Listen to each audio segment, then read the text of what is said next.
Salut et bienvenue sur la chaîne, bienvenue sur Just for Success. Et je parle aujourd'hui de comment est-ce qu'on envoie les produits dans les entrepôts d'Amazon. Alors vous savez, pour vendre sur Amazon, pour faire du FBA, comme ce que j'enseigne dans ma formation, dans mon programme d'accompagnement, c'est laisser à Amazon vraiment toute la tâche. Et Amazon, dans le programme FBA, gère lui-même la logistique. Il s'occupe d'emballer vos produits et de les expédier aux clients. Alors aujourd'hui, je vous explique un peu comment est-ce que ça se passe. Comment est-ce que on fait pour envoyer les produits dans les entrepôts de Amazon. Voilà, reste scotché jusqu'à la fin parce que je vais entrer en détail et après cette vidéo, tu comprendras exactement comment est-ce qu'on fait pour vendre sur Amazon. À tout à l'heure.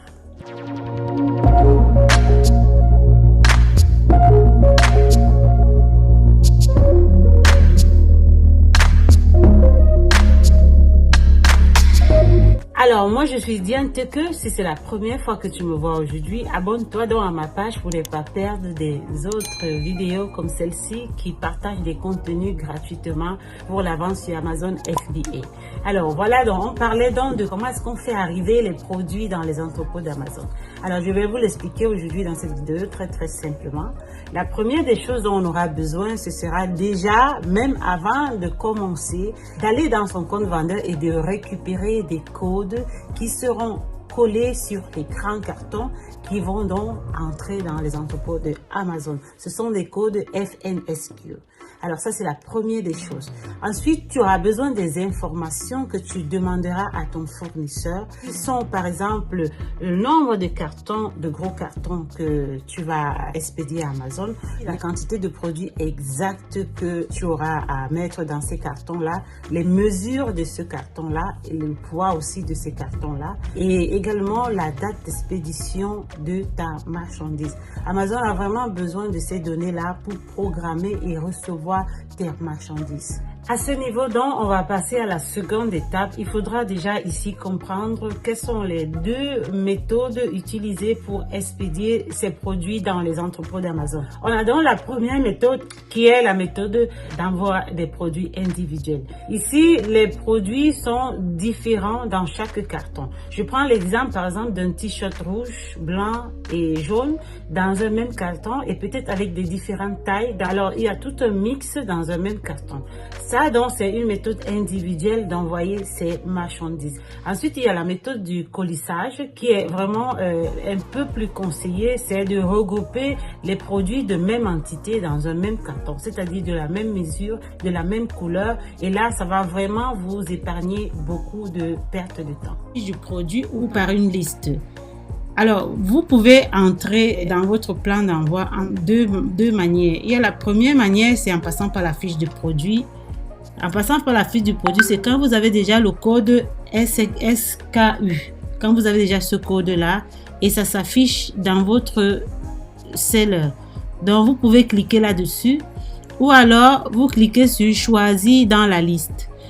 Les deux méthodes vous reportent sur le même endroit du plan d'envoi. Donc, il n'y a vraiment pas une grande différence. C'était juste pour vous faire comprendre que soit en passant par la fiche de produit SKU, soit en ajoutant dans la liste, en ouvrant une de nos listes qu'on a déjà dans notre seller, on arrive toujours au plan d'envoi.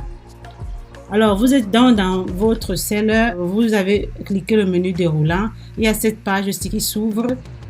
Et ça vous demande d'envoyer à Amazon parce qu'on est en train d'envoyer nos produits à Amazon parce qu'on est en train de faire du FBA.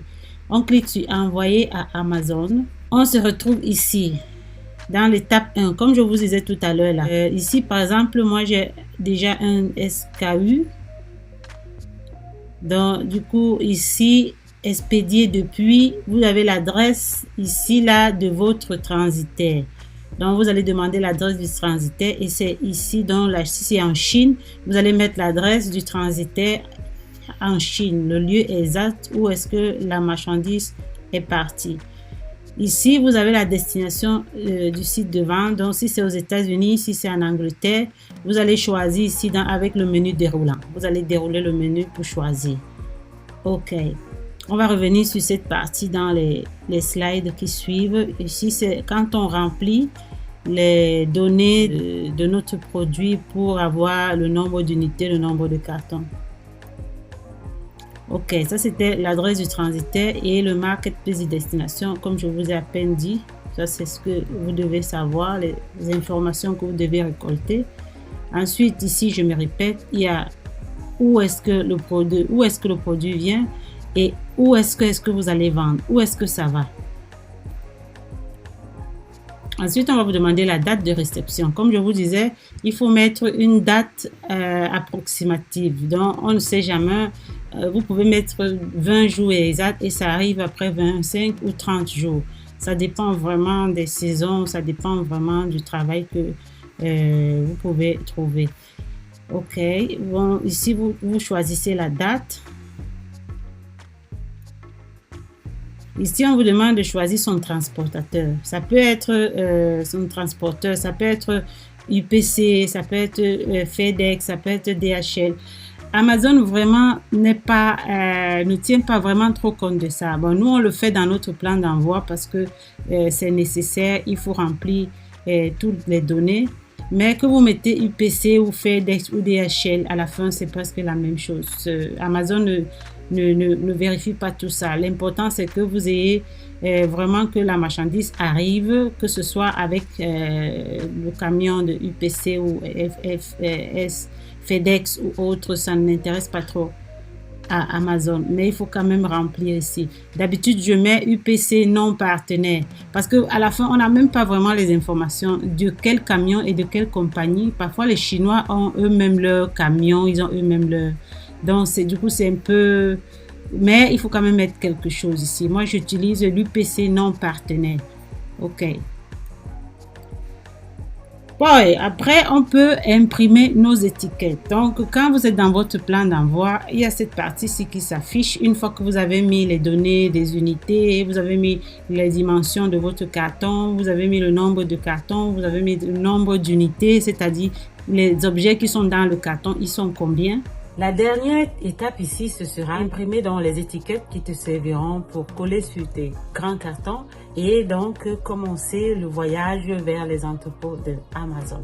Voilà, si tu as besoin d'un accompagnement et si tu veux comprendre ou savoir comment Amazon fonctionne, tu as la possibilité de t'abonner à mon groupe Facebook et recevoir, pourquoi pas, la possibilité de me contacter gratuitement pour en savoir plus et pour décider si tu es fait ou non pour vendre sur Amazon.